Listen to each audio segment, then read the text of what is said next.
सुंदर पूरा पूरी सुंदर आ गया सुनो महापुरु सुनु छनरे भोकड़ो पूरा पूरी पावरफुल है बुआ हमर लिम्पोड़ा की सुंदर नहीं दिसुछे आ गया तते तो आरु बुआ ढांगरी मने भी पावरफुल है बुआ और भोंगरा मने भी पावरफुल है की सुंदर नहीं लागू छे बुआ ए बुआ की मुलकी हसारे बुआ बड़ा लाजू छे बापा नहीं बोलू घिची करे दे जाकी करे दे घिची दे दोना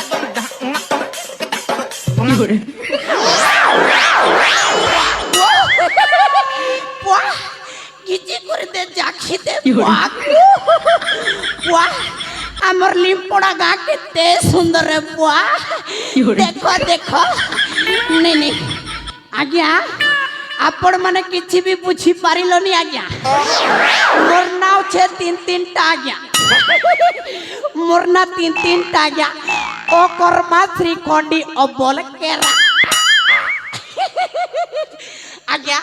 आपण माने धीरे धीरे बुझी जीवो आज्ञा हेले आज्ञा टिके मनोरंजन करबा के हबा मु बुझिले हेला न बुझिले करी दिए ठिया पाला सोला मोर ना तीन तीन टा लाक्षी मीठा तू ठाकू छुबो तोर बुआ ठकू छे आ देख बुआ सोला ठकू छे बोलसी मोर ना तीन टा लाक्षी खोटा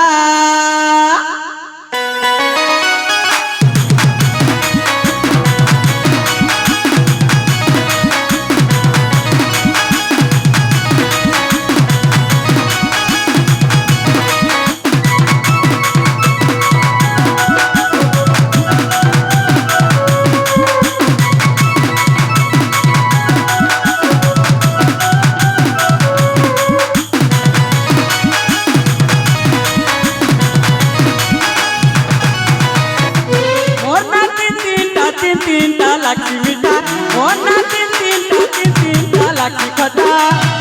ये गौ किसी मते अपर मगोरा ये टाको किसी मते मगोरा ये गौ किसी मते अपर मगोरा ये टाको किसन मते त्रिखंडी नुरा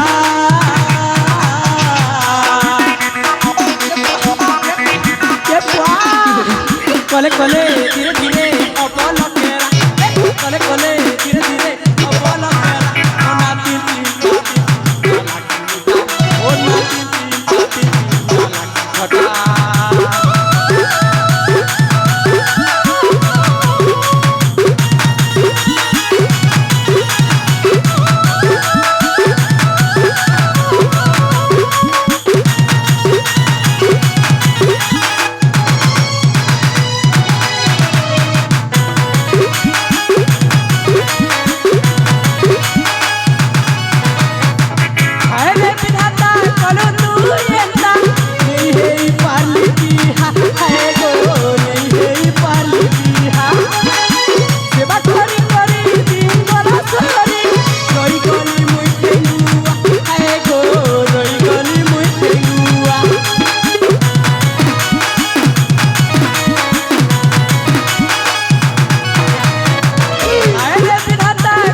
हाय रे विधाता चलो तू नहीं है पाली बिहा हाय रे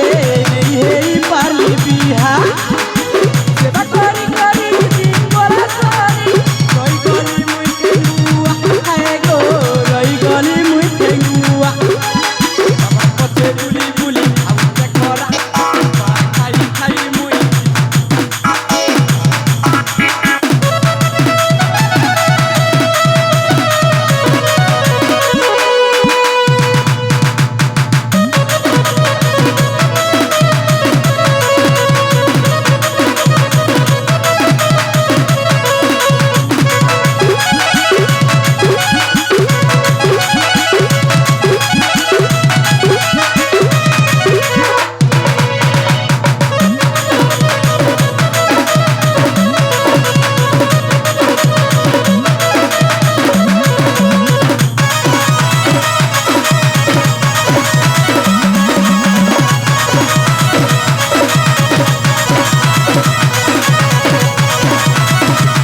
हबाके आर्थिक छाइबाके पड़बा वाह मोर पेट को डीटा गड़मड़ करू छे वाह नहीं मोर गुरु लोग के जीवा के पड़बा हेले आज्ञा केत्र बिना तीन टा हेला आज्ञा मुरना आपण माने धीरे धीरे बुझी जीव 1 नंबर रे हेला आज्ञा अकर्मा 1 नंबर रे अकर्मा आज्ञा माने मोर अखल बुद्धि किछि नहीं ना आज्ञा चने गोले हेने डुड़बो ना आज्ञा नहीं 2 नंबर रे हेला आज्ञा लाज लागू छे बुआईटा 2 नंबर रे हेला आज्ञा श्रीखंडी के त्रिबिने हेली आज्ञा वाह इटा बाया ही जी बटे वाह लाज लागी जो छे वाह आज्ञा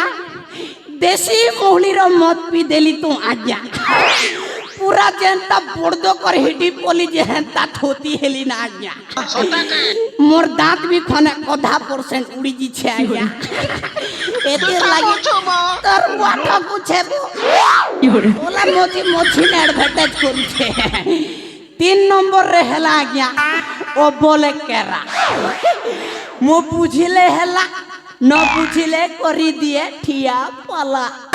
हे प्रभु तार सोड़ा आज्ञा एते की थाओ आज्ञा परे आस्ते आस्ते मनोरंजन करी आस मोर गुरु लोक के जैसी काम को बात के करबी तापरे आपण मानन को पाई आर भी जोड़ जाड़ मनोरंजन करी आसबी हां